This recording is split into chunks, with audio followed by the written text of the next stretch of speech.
President Ho Chi Minh, whose childhood name was Nguyen Sinh Kung, was born on May 19, 1890, in his maternal village of Hoang Tru, also known as Trua Village, Chung Ku Commune, Lam Thin Subdistrict, Nam Dan District, Nghệ An Province, now Kim Lien Commune, Nam Dan District, Nghệ An Province, into a Confucian family of peasant origin. His father, Nguyen Sinh Sac, also known as Nguyen Sinh Hui, was born in 1862 and passed away in 1929. He was a native of Kim Lien Village, commonly called Sen Village, also located in Chung Ku Commune, now Kim Lien Commune, Nam Dan District, Nghệ An Province.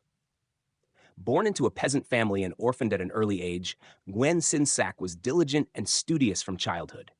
Out of compassion and admiration for his potential, the Confucian scholar Huang Xuan Duong of Hoang Tru Village asked the Nguyen Sinh family for permission to adopt and raise him. Being intelligent and eager to learn, and receiving devoted care and guidance from his mentor, he eventually passed the Pho Bang doctorate examination and made his living as a teacher. As a father, Nguyen Sinh Sac instilled in his children the values of hard work and learning, teaching them moral principles and the meaning of integrity. In his youth, like many ambitious men of his time, he immersed himself in classical studies, determined to succeed in the imperial examinations. However, the more he studied and experienced life, the more he realized Quan Chuang Thi no le Trung Chi no le, hu no le, meaning the officialdom is slavery among the slaves, and even more enslaved. Therefore, after obtaining the Pho Bang degree and being appointed to a minor official position, his patriotic and upright nature led him to resist both his superiors and the French colonial authorities. Consequently, he was dismissed from office and expelled from government service. He later moved to southern Vietnam, where he worked as a physician and lived a modest, upright life until his death. His mother, Hoang Thi Loan, born in 1868, died in 1901, was a diligent, capable, and kind-hearted woman. She earned her living through farming and weaving, and devoted herself wholeheartedly to her husband and children.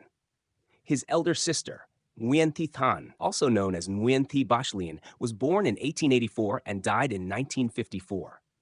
His elder brother, Nguyen Sinh Kiem, also known as Nguyen Tat Dat, was born in 1888 and died in 1950. His youngest sibling, a baby named Shin, was born in 1900 but died in infancy due to frail health. All of his siblings, influenced by their parents and grandparents, were hardworking, compassionate, and patriotic. They participated in national movements for independence and were arrested and imprisoned by the French colonial authorities and the feudal court. From birth until the age of 5, Nguyen Sinh Kung lived in his native village, lovingly cared for by his maternal grandparents and parents. He grew up amid the fine traditions of his homeland, a love of learning, industriousness, compassion, and resilience in the face of adversity. Naturally curious and eager to learn, he loved listening to stories and often asked questions about the wonders of nature, as well as the folk tales told by his mother and grandmother. In 1895, the family moved to Hue for the first time, when Nguyen Sinh Sac went to the imperial capital to take the regional examinations. From late 1895 until early 1901, Nguyen Sinh Kung lived with his parents in Hue, lodging in the house of a family acquaintance inside the imperial citadel, now 112 Mai Thuk Lone Street. These were difficult years for the family, marked by poverty and hardship. Hoang Thi Loan supported the household by weaving cloth, while Nguyen Sinh Sac, in addition to his studies, earned money by copying manuscripts for hire to pay for his education and examination fees. In 1898, Nguyen Sinh Sac sat for the metropolitan examination for the second time, but failed again, worsening the family's financial struggles. Later that year, at the invitation of Nguyen Si Do, he accepted a teaching position for a group of students in Duong No Village at the home of Nguyen Si Quyen, brother of Nguyen Si Do, in Phu Duong Commune, Phu Vang District, Thua Thien Province, about 6 kilometers from Hue City. Nguyen Sinh Kung and his elder brother accompanied their father there, and he began studying classical Chinese under his father's instruction. At the end of 1900, Nguyen Sinh Sac was assigned to serve as a proctor at the provincial examination in Thanh Hoa. He took his son Nguyen Sinh Kiem with him, while Nguyen Sinh Kung remained in Hue with his mother. During this difficult period, Hoang Thi Loan gave birth to baby Shin, But due to hardship and illness, she passed away soon afterward, and the baby, too weak to survive, died shortly thereafter. At only 11 years old, Nguyen Sinh Kung suffered the deep sorrow of losing both his mother and younger sibling.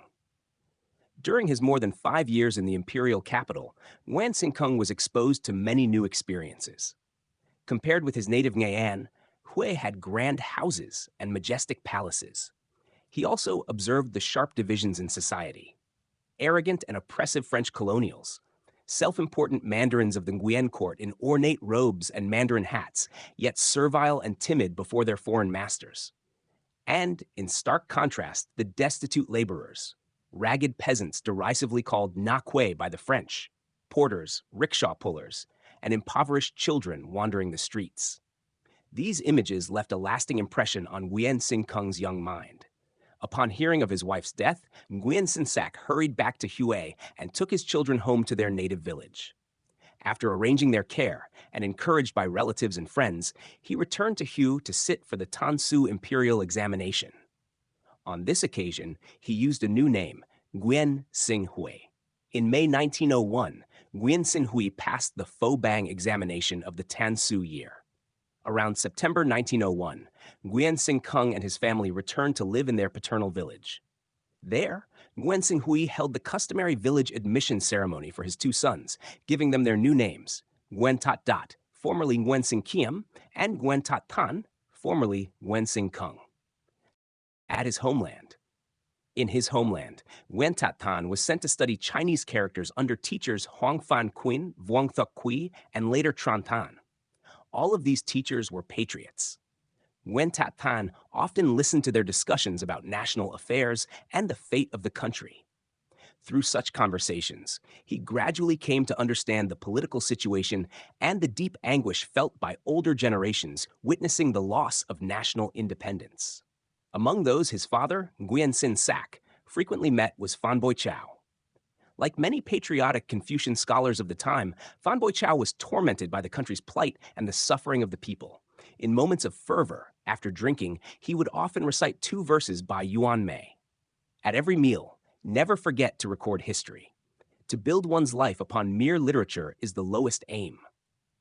These lines deeply impressed Nguyen Tat Tan and helped shape his early ideals and great aspirations. As he grew older and became more familiar with the lives of ordinary people, Nguyen Tat Tan increasingly felt the misery of those living under colonial rule. The people were burdened by heavy taxes and forced labor, building roads within the province and constructing the route from Qua Rau to Shang Quang, Laos, through dangerous, disease-ridden forests. Many who were taken away for these projects never returned. Their families lived in grief and hardship. In the spring of 1903, Nguyen Tat Tan followed his father to Vo Liet Commune, Thanh Truong District, Ngay'an Province, where he continued studying Chinese characters. There, he again had the opportunity to hear his father and visiting scholars discuss national affairs. At the end of 1904, he moved with his father to Dudong Village, Duc Tho District, Ha Tin Province, where Nguyen Sinh Sak had taken up a teaching post. Outside of study hours, Nguyen Tat Tan often accompanied his father to nearby villages such as Dong Tai, the homeland of Phan Dinh Phung, and visited historic sites like Luc Nien Citadel and the temple of La Son Phu Tu, Nguyen Thiep. In July 1905, Nguyen Tat Tan followed his father to Kien Shuang District, Tai Binh Province, where Nguyen Sinh Sak met with local scholars. Around September 1905, both Nguyen Tat Tan and his brother Nguyen Tat Dat were admitted, through their father's arrangement, to the preparatory class, course préparatoire, at the Franco-Vietnamese primary school in Vinh City. It was at this school that Nguyen Tat Tan first encountered the slogan, "Liberty, Equality, Fraternity." These travels greatly broadened Nguyen Tat Tan's vision and understanding of life. He saw that wherever he went, people were poor and oppressed, living lives of misery and silent resistance. In their eyes, he sensed a smoldering fire of anger, ready to rise against colonial and feudal exploitation.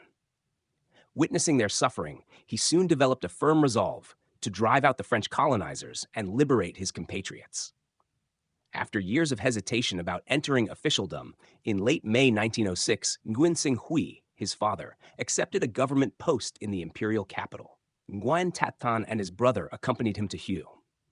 There, in September 1906, Nguyen Tat Thanh enrolled in the Franco-Vietnamese primary school of Thua Tien Province, first in the preparatory class, course préparatoire, then in September 1907 advanced to the elementary class, course élémentaire.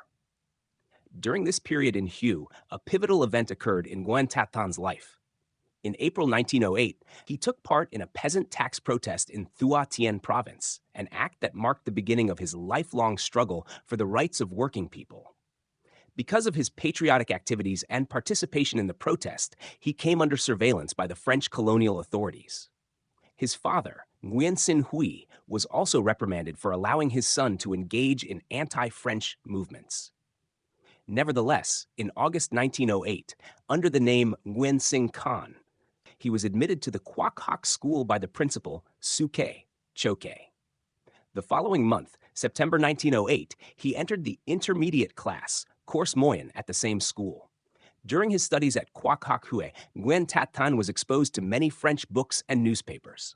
Among his teachers were both French and Vietnamese instructors, including patriotic figures such as Hoang Thong and Le Van Mien. Influenced by these teachers and by progressive literature, his desire to travel to the West, to study, to understand the world, and to learn from the achievements of human civilization grew stronger and more defined. At the same time, he heard stories about patriotic emperors like Than Thai and Duy Tan, as well as discussions among scholars about possible paths to national salvation. Around June 1909, Nguyen Tat Thanh left Quoc Hoc Hue to accompany his father to Binh Dinh Province, where Nguyen Sinh Sac had been appointed district chief of Binh Khe. During their stay, Nguyen Tat Thanh often visited local scholars and historical sites associated with the Tay Son uprising. By late 1909, his father arranged for him to continue his studies at the Franco-Vietnamese primary school in Quai Non in the advanced class, Course Supérieur. Understanding his son's abilities and aspirations, Nguyen Sinh Sac encouraged him to pursue higher education. In June 1910, Nguyen Tat Thanh completed his primary studies. After learning that his father had been dismissed from his post and recalled to the capital, he chose not to return to Hue, but instead decided to travel southward. On his journey from Quy Nhon to Saigon, he stopped in Phan Thiet, where he was hired as an assistant teacher, monitor, at Duc Than School, a private institution founded in 1907 by Nguyen Trong Loy and Nguyen Quy An, the son of the patriot Nguyen Thong. There, he taught several subjects and organized extracurricular activities. Outside class hours, he avidly read valuable books from Nguyen Thong's library. For the first time, he encountered the progressive ideas of French Enlightenment thinkers such as Rousseau, Voltaire, and Montesquieu. These new ideas further fueled his determination to go abroad in search of a path for national liberation. In February 1911, Nguyen Tat Thanh left Phan Thiet for Saigon.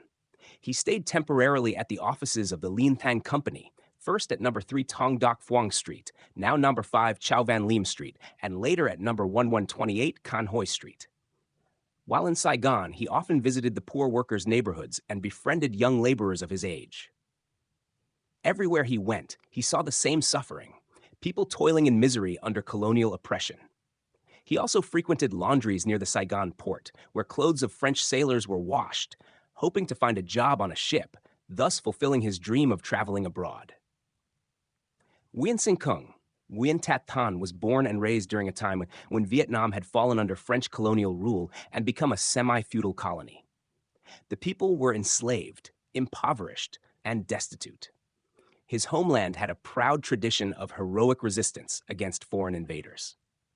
The 10 years he spent in Hue, the nation's cultural and political center, exposed him to modern ideas and the Duy Tan reform movement, giving him a broader understanding of the world. Looking back at earlier patriotic movements, such as the Can Vuong movement, especially the Huang Ke uprising led by Phan Dinh Phung, the Dong Du movement of Phan Boi Chau, the Dong Kin Nhia Thuc movement, the Yen Namra, the uprising led by Hoang Hoa Tham, and the reform efforts of Phan Chau Trinh, as well as the Central Vietnam peasant tax revolt. He deeply admired these predecessors, but chose a different path, The repeated failures of these early 20th century movements led him to profound reflection and ultimately inspired a bold and historic decision to go abroad and seek a new way to save his country.